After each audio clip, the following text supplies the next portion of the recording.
జాలదు అలా క్రియాకలాపం అయితే మన నిత్య జీవితంలో చేసే అనేక లౌకిక ప్రాపంచిక క్రియాకలాపాదులు ఎలా ఉంటాయో అటువంటిదే అయిపోతుంది. ఇంకా ఇందుట్లో ఉండేటువంటి ప్రమాదం ఏంటంటే ఇది కూడాను నిత్య జీవితంలో ప్రాపంచిక విధులుగా చేసేటువంటి క్రియాకలాపంగా చేస్తే మనం ఏదో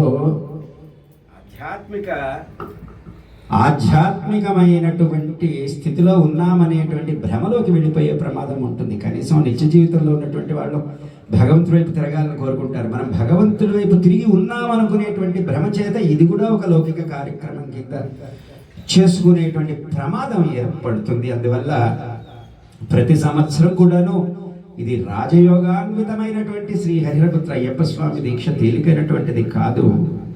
అటువంటి దీక్షని మనం చేస్తున్నప్పుడు మనలో అహంకార నిర్మూలన అనేటువంటిది జరిగి తత్వమసి అనేటువంటి మహావాక్యం అనేటువంటిది మనకు అనుభవంలోకి రావటమే శబరిమల యాత్ర 18 మెట్ల యొక్క అధిరోహణము అనేటువంటిది మనకి నేర్పించడం జరుగుతూ ఉంటుంది. అందులో భాగంగా శంకర భగవత్పాదుల వారు చెప్పినటువంటిది మోక్షకారణ సామగ్ర్యం భక్తిరేవ గరీయసి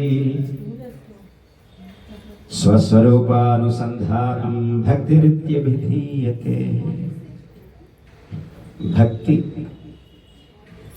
ఏ శృతి చూసినా ఏ భగవద్గీత చూసినా బ్రహ్మసూత్రం చూసినా దేనికన్నా ఏది చూసినా కూడా జ్ఞానము కర్మ ధ్యానము ఇవన్నీ కూడా భక్తితోటి ముడిపడినప్పుడు మాత్రమే వారి యొక్క ఫలితం అనేటువంటిది ఉంటుంది అని చెప్పారు. అందువలన వివేక చూడామణిలో మోక్షం అనేటువంటి దానికి, మోక్షం అంటే ఏమిటండి? అసలు మనశ్శాంతి కావాలనుకుంటుంటాం కదా, అందరం నాతో సహా అందరం అనుకుంటాం. ఒకరిని ఉద్దేశించి చెప్పేది కాదు. నాకు కూడా నేను అన్వయించుకుంటూ మాట్లాడేటువంటి మాటే ప్రతిదినం. నాకేమీ ఎక్కడి నుంచి కోమలు వచ్చి పడలేదు. ఈ మధ్య ఒకరు అడిగారు, మనశ్శాంతి కావాలి అంటే ఏం చేయాలంటే మనస్సు లేకుండా ఉండాలి నాయన అని చెప్పారు. అది నిజమైనటువంటి మాట. ఎందుకంటే అది నేను చెప్పిన మాట కాదు. మనస్సు అనేటువంటిది ఆలోచనారహిత స్థితికి వెళ్ళాలి. మరి అది ఎంత సాధ్యమవుతుంది ప్రపంచంలో బ్రతకటం అంటే?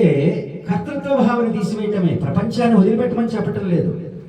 ఈ మాట ఎప్పుడో రాజయోగం రాసినప్పుడే పతంజలి వారు 2వ సూత్రాన్ని చెప్పారు, యోగశ్చిత్త వృత్తి నిరోధ అని. చిత్తవృత్తుల నిరోధమే యోగం అని చెప్పారు. నీకు మనశ్శాంతి, మరి మనకు మనశ్శాంతి కావాలనుకుంటే మనస్సులో ఆలోచన రహిత స్థితి కంటే మనస్సు లేని స్థితికి తీసుకువెళ్ళగలగాలి. అంటే దాని అర్థం మనం ప్రపంచం నుంచి తప్పించుకుపారిపోతున్నామని కాదు. ప్రపంచంలోనే ఉంటూ ఆ ప్రపంచాన్ని అనుభవించేటప్పుడు ఈ దేహము బుద్ధి అనేటువంటివి నేను అనే భ్రాంతికి మోహానికి గురి కాకుండా ఉండటము. ఇదే మాట శంకర భగవత్పాదుల వారు మనకి మోహముద్రంలో కూడా చెప్తారు.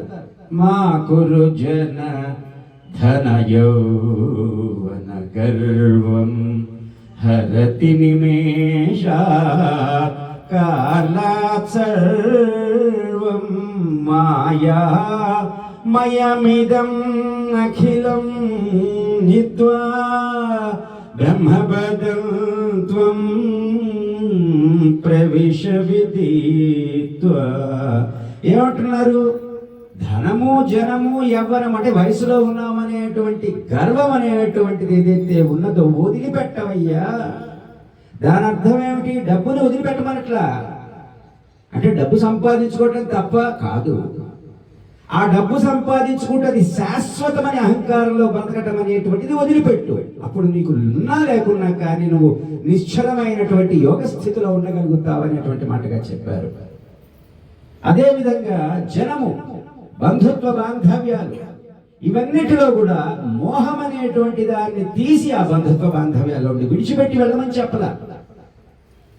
అహం అనేటువంటి ప్రవృత్తిని దాంట్లోంచి తీసేయమన్నారు. అది ఎప్పటికి దారి తీస్తుంది? అదే కదా మన మనస్సుకి ఏదన్నా కష్టం ఏర్పడినప్పుడు ఒక వస్తువు ఉందో లేకో, ఒక బంధుత్వం కోల్పోయో బంధుత్వాన్ని ఓవర్ ఎక్సైట్మెంట్ తో ఉండో, ఇవే కారణాలు. ఇంతకు మించి ఇంకేం కారణాలు లేదు జీవితంలో మనకు ఎవరికీనూ.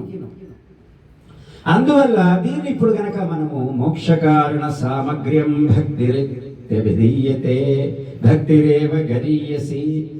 మోక్షము అంటే ఈ మనస్సు అనేటువంటి దాన్ని తేలిగ్గా చెప్పాలంటే ఆత్మతత్వం అనుకోండి. మనస్సు అనేటువంటి దాన్ని మనము పరమాత్ముడి యందు, ఆ స్వామి యందు లయం చెయ్యాలి అంటే మనకి కావలసినటువంటిది ముఖ్యమైనటువంటిది ఆ విడుదల స్థితి, మోక్షం అనేటువంటిది. మోక్షం అంటే ఏదో ఎక్కడో దొరికే వస్తువు కాదండి, మన సహజ స్వరూపమే అది.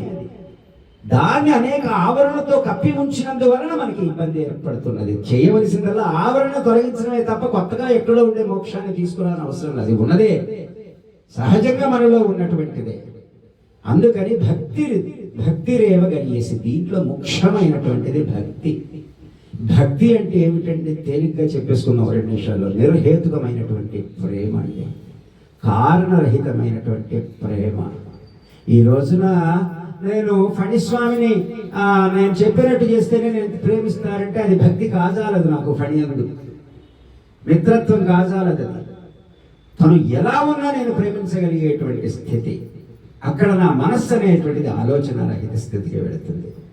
ఎందుకు నేను ఈ మాట ప్రస్తావిస్తున్నానంటే, నిత్య జీవితంలో బంధుత్వ బాంధవ్యాలు అమెరికాలో కూడా చూశాను. యువత అనేటువంటి వారు చాలా ప్రాపంచికమైనటువంటి విషయాలలో మనస్సును కలవరపరుచుకుంటూ ఉన్నారు. చాలా మంది సాధన ద్వారా, తల్లిదండ్రుల నుంచి వచ్చినటువంటి సంస్కారము ద్వారా వెంటనే నిలదొక్కుంటున్నారు, కానీ కొంతమంది ఇబ్బంది పడుతూ ఉంటారు. అందువల్ల మన నిత్య జీవితంలో మనకు కావాల్సింది ఏమిటి? సంతోషంగా ఉండటమే కదా. ప్రతి దాంట్లో వెనకాల ప్రతి ఆలోచనని కర్మగా మలచడంలో మనం సంతోషాన్ని పొందాలనే కదా చేసేది. మరి అట్లా సంతోషాన్ని పొందకుండా దుఃఖం వచ్చినప్పుడు వెంటనే మనం ఎందుకు ఆలోచించాము ఏమిటనేటువంటిది మనం అందరం గుర్తు తెచ్చుకోవాలి. ఇది నేను చెప్పానని కాదు, ఆనందాన్ని నువ్వు కోరుకుంటున్నావు కాబట్టి, నీకు అవసరం కాబట్టి, దాన్ని ఎలా పొందాలో మనకి సనాతన ధర్మం అనేటువంటిది మనకు అందించింది కాబట్టి, ₹1 ఫండింగ్ ఖర్చు లేకుండా, దాని బై ప్రోడక్ట్ డబ్బు ఖర్చు పెట్టకుండా, ₹1 పెట్టి కొనుక్కోవాల్సిన అవసరం లేకుండా తేలిగ్గా ఇచ్చినటువంటి అది అటువంటి విశేషమైనటువంటి భక్తి, నిర్హేతుకమైనటువంటి భక్తి. ఆ పరమాత్ముడి యందు మనము స్వస్వరూపానుసంధానం భక్తిరిత్య విధీయతే నిర్వచించేశారు. భక్తి అంటే ఏమిటి? మోక్ష కారణంలో భక్తి అనేటువంటిది ప్రాథమికమైనటువంటి సామాగ్రి, అవసరమైనటువంటి టూల్, అదే ప్రథమము. కానీ భక్తి అంటే ఏమిటి? స్వస్వరూపానుసంధానం భక్తిరిత్య విధీయతే చెప్పేశారు. నీ యొక్క స్వరూపాన్ని అనుసంధానం చేసుకోవటమే భక్తి అనేటువంటి విషయంగా చెప్పేశారు శంకర భగవత్పాదులు. ఎంతో విశేషమైనటువంటి మాట. భక్తి అంటే నేను గంట సేపు కూర్చొని ఏడుస్తూ పూజ చేయటమే కాదు, అంటే దాన్ని నేను తక్కువ చేయట్లే. ఆ భావోద్రేగం అనేటువంటిది కూడా మీరాబాయి, సక్కుబాయి, ఎంతో మంది భక్తులు ఆ పరమాత్ముడి కోసం ఏడ్చారు. రాధమ్మ కూడా అక్కడ చూస్తున్నాం, కనిపిస్తున్నాం. కానీ అందుట్లో స్వస్వరూపంగానే చూసుకున్నారు. అది నేను చెప్పేటువంటి మాట. భక్తి అనేటువంటిది ప్రదర్శన కాదు. ఇక్కడ తమ యొక్క ఆంతరంగికమైనటువంటి స్థితి ఆ పరమాత్ముడి యందు తీసుకొని వెళ్ళి తన స్వరూపాన్ని కృష్ణుడి యందు చూసుకున్నది ఆ తల్లి తప్ప, తన స్వార్థం కోసము, తన ప్రేమ నిలబెట్టుకోవడం కోసం కృష్ణుడు ఎలా ప్రవర్తిస్తున్నాడు అనేటువంటి ఆలోచన ఆ తల్లికి లేదు. అంత విశేషమైనటువంటిది భక్తి తత్వం. అది మనకి సాధన ద్వారా లభిస్తుంది.